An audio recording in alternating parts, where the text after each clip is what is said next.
The Christmas cracker is a strange little tradition, a cardboard tube of festive violence. You pull it apart with a sharp crack, and out spills a terrible paper joke, a flimsy paper crown, and a tiny, useless plastic trinket. It's a moment of silly, harmless fun. But folklore is full of warnings that, on the longest nights of the year, the veil between worlds is thin, and you should be very careful what you invite into your home. This story is about a cracker that contains something far worse than a bad pun. The family was the Ashworths, a wealthy but deeply fractured dynasty, forced together for their annual Christmas Eve dinner at the ancestral estate, a cold, imposing manor in the English countryside. There was the patriarch, a stern, unforgiving man named Charles. His two sons, Julian and Thomas, who despised each other over inheritance disputes, and their respective wives, both ambitious and sharp-tongued. It was a performance, not a celebration, filled with polite, venomous smiles and simmering resentments. This year, there was a new addition to the table setting. At each place was a single, elegant, and very strange Christmas cracker. They were not made of paper, but of a dark, almost black wood, intricately carved with unsettling goat, like figures and bound with crimson ribbon.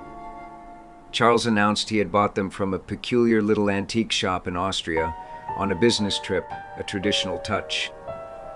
As the strained dinner concluded, Charles instructed everyone to take their cracker. Following tradition, they crossed arms, each person holding their own cracker and pulling their neighbor's. The room filled with the sharp, almost gunshot, like cracks of the wooden tube splitting apart. But instead of laughter, a sudden heavy silence fell over the dining room. There were no paper crowns, no plastic toys. From each cracker, a single small rolled-up piece of parchment had fallen, tied with a single strand of what looked like coarse black animal hair. And there was a smell, a thick, musky animal smell, like a wet goat in a cold barn. Julian, the arrogant elder son, scoffed and unrolled his parchment. He read it, his face flushing with anger. "This is a sick joke," he snarled, throwing the parchment on the table. His brother Thomas picked it up and read it aloud, a cruel smirk on his face. It said, "You told Father it was Thomas who crashed the Bentley, but the scratches on your wrist were from the briar patch you ran through that night."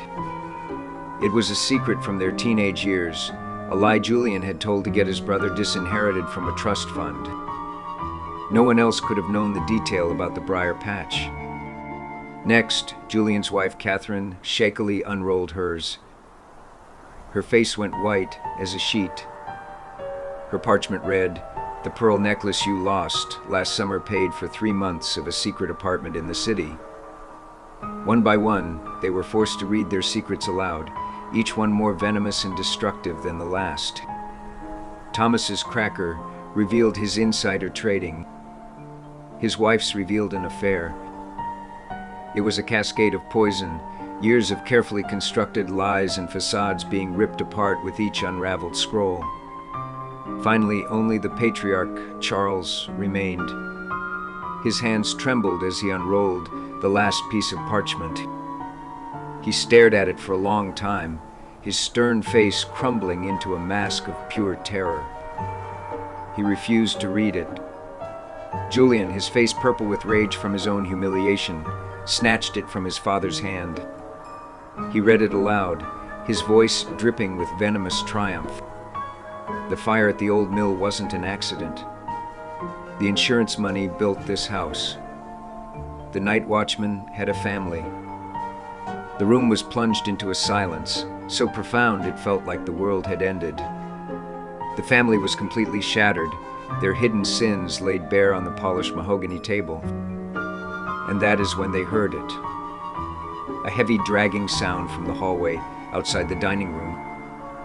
It was a shuffling, limping sound, accompanied by the faint, rhythmic clinking of a chain. The musky, animal smell intensified, now thick and suffocating. A shadow fell across the frosted glass of the dining room doors, a shadow that was impossibly tall, stooped, and horned.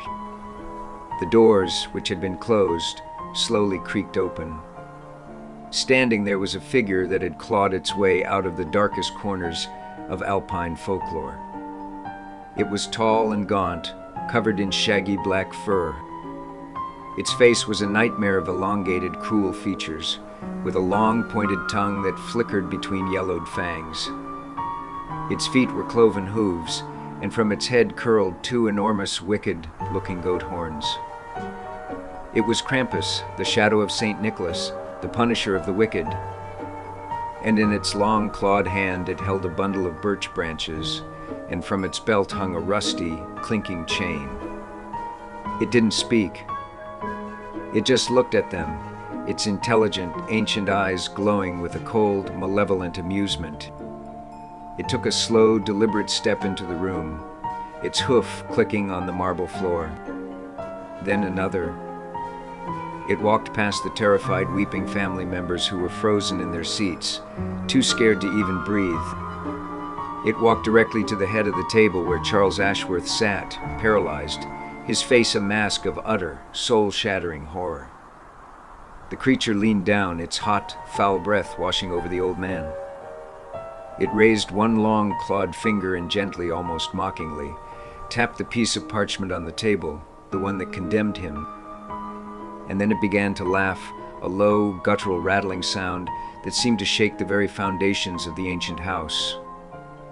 The last thing the family saw before they all blacked out was the creature gently taking Charles by the arm, as if escorting an old friend, and leading him out of the dining room and into the cold, dark night. Charles Ashworth was never seen again. The family collapsed, ruined by scandal and their own exposed darkness. The authorities ruled that Charles had fled the country to escape his crimes. But the remaining Ashworths knew the truth. They knew that on Christmas Eve they had pulled a cracker and played a game with something ancient and unforgiving. They had invited judgment to their table, and it had come. And it had collected its prize not with a silly pop, but with the clinking of a chain and the cold justice of the winter dark.